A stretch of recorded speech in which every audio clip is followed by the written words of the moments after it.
Donc, on est parti pour théorème de Gauss et le corollaire du théorème de Gauss. Donc, comme d'habitude, on va dire un petit peu pour les maths experts, enfin surtout pour la fin de l'année, je ne sais pas si vous avez remarqué un petit peu, maintenant je prends de plus en plus le réflexe de vous écrire les théorèmes qui sont dans votre cours, vraiment de manière condensée mathématiquement. D'accord? Donc là, en fait, ce que vous dit le théorème de Gauss, c'est que vous prenez trois entiers ABC non nuls, hein, donc maintenant vous avez la petite notation, la Z3 étoile, et ce que vous dit le théorème de Gauss, c'est que si A divise BC, et que le PGCD de AB égale 1, j'ai oublié d'écrire, donc ils sont premiers entre eux, oui. Alors A divise C. D'accord? Alors, oui, c'est un truc qu'on a utilisé effectivement un petit peu avant, parce qu'on en avait besoin un petit peu avant, mais c'est assez naturel en fait si vous regardez bien. On va le faire sur un exemple. Donnez-moi deux entiers premiers entre eux. 5 et 8. 5 et 8, je prends, ok. Donc on est d'accord que le PGCD de 5 et 8 est égal à 1. Ok? Maintenant, donc vous êtes d'accord avec moi, ce que j'ai envie de faire, j'ai envie de trouver, je vais prendre un autre nombre C, celui que je veux, et C, je vais dire que C vaut, il faut que 5 divise, pardon, je vais plus profond que ça, il faut que 5 divise 8 fois quelque chose. Il faut que 5 divise 8 fois quelque chose. Quelqu'un peut me donner un exemple de 5 divise 8 fois quelque chose? 8 fois 5. Ouais, 8 fois 5, mais ça va être facile après. Donc, 8 fois 10? Ouais, 8 fois 10, c'est bien. Je comprends ce que vous voulez dire, mais 5 divise 80. Donc ça veut dire que 5 divise 80. D'accord? Vous êtes d'accord avec moi que le PGCD de 5 et 8, ça vaut 1, et 5 divise 80. Et bien nécessairement, ici, si vous êtes d'accord avec moi que 80, c'est écrit comme 8 fois 10, ça veut forcément dire que comme le PGCD de 5 et 8 vaut 1, et ben 5 va nécessairement diviser l'autre. En fait, ce qu'il faut que vous compreniez, c'est que dire que le PGCD de deux nombres vaut 1, ou dire qu'ils sont premiers entre eux, ça veut dire qu'ils n'ont aucun rapport entre eux, en fait. Ils n'ont aucun diviseur plus grand que 1 entre eux. C'est-à-dire que comme ils n'ont rien en commun, ces deux-là, et ben on va chercher le commun dans l'autre nombre, en fait. C'est ça un petit peu l'idée. Ok? Mais attention, cette condition-là, elle est méga importante. Regardez pourquoi. Par exemple, 4, vous êtes d'accord avec moi que ça divise 12? Ouais? Oui. Et 12, je peux l'écrire comme 3 fois 4. 2 fois 6. Ouais, 2 fois 6, je pensais plutôt à 2 fois 6 en fait. 2 fois 6. Ok? Et regardez ici pourquoi le PGCD de 4 et 2 et le PGCD de 4 et 6, ça vaut combien? 2. Ouais, ici c'est 2 et ici c'est 2. Donc vous voyez bien qu'en fait ici 4 va diviser le produit, mais il ne divise aucun des deux. Parce que justement, vous n'avez pas respecté la condition être premier entre eux. Elle est vraiment importante cette condition-là. À chaque fois, il faut vous poser la question, tiens, c'est vraiment important, réfléchissez à ce genre de truc quand vous avez des propositions mathématiques, c'est tiens, si je retire ça, qu'est-ce qui merde en fait? À quel moment ça merde? Alors des fois, ça peut ne pas être tout qui merde. Tu peux juste perdre un petit truc, mais pas tout. Exemple tout simple, le corollaire du théorème des valeurs intermédiaires, ce qu'on appelle parfois le théorème de la bijection. Oui. C'est-à-dire que vous devez être continu, avoir les bornes au bon endroit et être croissant. Mais si vous perdez la croissance, en fait vous ne perdez pas l'existence. Vous avez toujours l'existence de solution, mais vous perdez l'unicité. Vous n'avez plus qu'une unique solution, pour en avoir plusieurs, ça peut faire ça, passer plusieurs fois. Donc vous voyez qu'en fait, enlever des conditions sur un théorème, ne vous dit pas forcément que vous perdez quelque chose, ou en tout cas pas tout, mais vous allez forcément perdre des petits éléments à droite à gauche. Vous pouvez perdre des unicités. Ici, le corollaire, qu'est-ce qu'il vous dit son corollaire? Il vous dit, on prend toujours 3 entiers. Cette fois-ci, le PGCD vaut 1, donc toujours B et C premiers entre eux. Et là, on vous dit, si A divise B et A divise C, donc le troisième entier qui n'est pas là, et bien en fait, BC va diviser A. D'accord? Donc le produit va diviser en fait tout simplement le nombre de base en fait. Donc ici on va faire un exemple. Donc ici si mon exemple je prends deux nombres dont le PGCD vaut 1, bah, je reprends 5 et 8, ça va ou pas? Oui. Ouais. PGCD de 5, 8 qui vaut 1. Et il faut que je trouve un troisième entier. Donc si vous faites le produit, 5 fois 8 ça va faire 40 c'est mieux. Donc 40, je vais montrer que 40 divise un nombre, on va voir lequel après. Et il faut que A divise B, c'est ça? Donc A divise B, donc je vais prendre quoi comme nombre A divise B ici? Faut trouver un A en fait. Ouais, il faut trouver un A, donc Avec A ça, qui c'est divise marqué, non 5, c'est ça? Bah ouais. Un A qui divise 5. Ouais, Ah, et ça marche pas, c'est 1 Ah premier. si, on peut prendre 5. on peut prendre 5, et l'autre qui divise de 8, c'est ça? 5 c'est pas 8.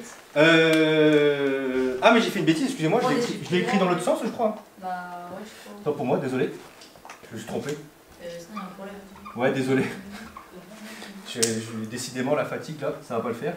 Donc, donnez-moi deux nombres où 5 ça divise quelque chose là et quelque chose là. Ce que vous voulez. Deux nombres différents? Ouais, deux nombres. Enfin, là, il faut que 5 divise un nombre qui est là. Oui. Celui que vous voulez. Bah 50. Ouais, un peu grand, moi j'aurais pris 10. Voilà. Et 8 divise. Bah, 16. On peut prendre 16 si vous voulez, ouais. Donc, 10 fois 16, 160. 160. Et est-ce que 160 divise bien 40? Bah oui. Bah, ouais. Donc en fait, ça marche bien. Oui, ça marche. Et là, encore une fois, attention, désolé, excusez-moi, je l'ai écrit dans l'autre sens, hein. Je suis vraiment désolé, c'est... Enfin, de toute façon, ça peut pas être dans l'autre sens, hein, clairement. Mais ici, regardez pourquoi aussi le PGCD doit être forcément égal à 1. On avait spoilé un petit peu, on l'avait peut-être fait la fois dernière, tout à l'heure. Si je prends par exemple 12, 12 c'est 3 fois 4, oui, 2 fois 6. mais c'est aussi 2 fois 6. 2 fois 6. C'est aussi 2 fois 1. Donc ici, si vous regardez bien, 2, j'ai pris, oui c'est ça, donc 2, je peux dire que ça divise, par exemple 4, et que 6 ça divise, 3. bah je peux, bah non, 6 ça divise pas 3. Bah non, c'est les deux. 6, alors je peux même reprendre 6 si vous voulez. 6 ça divise 6. Mais 4 ne divise pas 6. Mais on s'en fout, il faut que 2 divise 4 et 6 divise, il faut que juste le terme qui est là, vous avez écrit 12 comme 2 fois 6. Et il faut juste que vous trouviez un nombre où que 2 divise ce nombre et que 6 divise ce nombre. Ok, c'est ce que vous dites le terme qui est là. Regardez, le produit BC là, il faut juste que vous trouvez B qui divise un nombre et C qui divise un nombre. Celui que vous voulez, d'accord? Alors on peut prendre le même au passage, on peut prendre le même ici. Est-ce que 4... J'ai fait de bêtises ou pas? Non, c'est bon. Donc le produit BC c'est quoi? Le PGCD de BC vaut... Donc là, je ne veux pas vérifier que le PGCD de BC vaut 1 justement. Je veux retirer le PGCD de BC vaut 1. Donc là, le PGCD de B et C là vaut 2, on est d'accord? Oui. Oui. Oui. Donc là ici, le PGCD de ça, C'est 2. je vais mettre ici, de 2, 6, c'est 2. Et maintenant, regardez, 2 va diviser, bah, je peux prendre par exemple le 4, et 2 va diviser, j'ai dit 6. Mais regardez ici, le produit BC, 4 fois 6, 24. Et vous êtes d'accord avec moi que j'ai dit une bêtise ou pas? Qu'est-ce que je voulais faire? De quoi? 12 divisé par 24. Le produit BC divise A. Mais A c'est qui ici? Attendez, j'ai oublié mon... J'ai fait un... A c'est 12, c'est ça? Ah oui, 12 divisé par 24. Ouais, 12 divisé par 24. Attendez. Ouais. Attends, j'ai l'impression d'avoir fait... J'ai pris mon problème à l'envers. On va le refaire. Non, c'est perdu. Oui, j'ai pris mon problème à l'envers. On le refait. Donc, ce que je vais, c'est... Je ne veux pas respecter Et pourquoi ça. on dit pas des ABC Je veux- dès le début? De quoi? Pourquoi on dit pas 3 nombres ABC et après on teste avec. Mais non, justement, il faut... Justement, on veut tricher pour montrer que ça, c'est important. Ah, ok. Donc je vais prendre B et C où je sais que le PGCD ne vaut pas 1. Donc je vais prendre le PGCD. Allez, on va prendre deux nombres. Donc on avait dit quoi 6 et 4, c'est ça? Ça vaut 2. On est d'accord? Donc maintenant il faut que je trouve B qui divise A et C qui divise A. Donc ça veut dire qu'il faut que je trouve C qui divise un nombre et 4 qui divise un nombre. Ah, mais 21, Et c'est le même. que 6 fois 4, c'est ça? Oui. Ouais. Ne divise pas ce nombre. Ah, mais on peut trouver un nombre qui marche. Donc en 24 par exemple ça marche. Bah, là ça fera 24, on est d'accord? Oui, mais si on met 6 divise 24, 4 divise 24, et 6 fois 4, 24 divise 24. C'est logique. On n'a pas pris le... C'est logique. Oui, là, oui. Mais est-ce qu'on peut pas trouver autre chose? Bah si, sûrement. 12. 24 divise pas 12. Oui, voilà. 6 divise 12. Ouais. Qu'est-ce qui dit 8? 4 divise 12. Ouais. 4 divise 8. Ouais. Et 12 fois 8. 8 fois 2, 16. Ah ouais, c'est comme ça que tu 76. calcules. 96. 96, c'est mieux. Ouais. Et est-ce que 96, est-ce que 24 divise 96? Bah, je Bah, pense que c'est pas impossible. Hein. oh, merde. Fois 4. Bah ouais. 4. Ouais, fois 4. Bah attendez, on s'est encore planté. Mais il marche pas votre truc. Bah attendez, si il marche ton truc. Moi c'est quoi Si il marche, ouais. T'es en train de dire que je suis un De toute façon, ça harcèle gauche. En fait, il faut que je trouve un bon contre-exemple. Alors pourquoi j'arrive pas à le trouver du premier coup là? Ça fait 2 fois qu'on se fait avoir. Ça fait 2 fois qu'on se fait avoir. Bah attendez, j'avais un contre-exemple. C'est juste que j'arrive pas à le trouver du premier coup. Alors parfois c'est vrai que c'est pas toujours évident de trouver le contre-exemple du premier coup, mais je vais alors j'ai 15 divise 45. Ah ouais, 15 divise 45. Ok, alors oui, vous avez vu qu'en fait apparemment l'exemple n'est pas forcément. Donc 15 divise 45. Je pensais que je trouverais facilement, mais bon. 9 divise 45. Donc 9 divise 45. Ouais, bah ça arrive, hein, voilà. Et donc 9 fois 15, c'est ça? Ça fait 135. 9 fois 15, ça fait 135. Ah non, les 135 Et 135 ne divise pas. Bah bien sûr que si. Et ça fait 135. Bah ça divise 45, ça fait Et 135 ne divise pas 45. Bah, si. Bah il est beaucoup trop grand 135. Ah oui, non, pardon. T'as fait l'inverse, je crois. Ouais, j'ai fait l'inverse. Ouais. Et là, c'est parce que justement, ce que vous respectez pas, c'est que le PGCD de 9 et 15, c'est 3. Ah, je commence à comprendre. Ouais, donc ouais, bah, le contre-exemple, vous pouvez pas le trouver. Enfin, ça me surprend qu'on puisse pas en avoir un plus simple. Parce que là, j'ai l'impression qu'il faut prendre des grands, enfin un grand nombre, c'est relatif, hein, quoi. Mais ça me paraît bizarre qu'on puisse pas avoir plus simple que ça. Ouais, bon.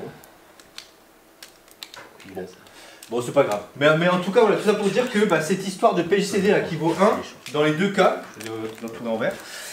Dans les deux cas ici, là, le PGCD qui vaut 1, on voit bien que c'est quand même une condition importante. Hein. Ok, c'est vraiment important d'avoir un PGCD qui vaut 1, donc avoir des nombres premiers entre eux, sinon ça marche plus. Bah, il y a Donc- un truc avec 2 et 4. De quoi? En contre-exemple, Ouais. si on fait 2 divise 100, 4 divise 100, mais 8 ne divise pas 100. Avec 2 et 4, c'est ça? Oui. Genre 2 Donc, il divise 100, Ouais. 4 il divise 100, mais 2 fois 4 ne divise pas 100. 2 divise 100, 4 divise 100. Oui, ok, je prends. Ouais, donc il y a peut-être un peu plus simple. Mais on voit qu'il faut quand même peut-être prendre des grands nombres. C'est ça qui est un peu. Je pensais peut-être avec des plus petits ça marchait, mais. Après, j'ai pas été malin. De prendre 12, 24 et tout. 12 et 24, ils ont pas mal de diviseurs. C'est pas malin, je pense, d'avoir fait pensé comme ça. Mais bon, voilà. Oui. Par exemple, là, on a 9 et 15, et depuis tout à l'heure, on essaie que des nombres qui sont pairs entre eux. Ouais, déjà prendre des paires, c'est pas malin non plus. Parce qu'en fait, ils ont déjà 2 comme diviseurs. Donc, effectivement, ouais, il faut peut-être aller plutôt chercher des impairs et tout, ouais, déjà. Un impair et un pair, c'est peut-être. Ouais, peut-être que j'ai pas été malin ouais, à ce niveau-là. Bon, en tout cas, quand il arrive, il faut bien comprendre que il faut bien avoir des nombres premiers entre eux. D'accord? Donc vous avez vu que parfois trouver des contre-exemples, c'est pas toujours facile. Il y a peut-être plus simple, je sais pas, mais en tout cas, j'ai pas. Là, ça me vient pas de tout de suite. Moi, ça Bon. va. Voilà. C'est dans le truc, dans la nuit, je vais réfléchir.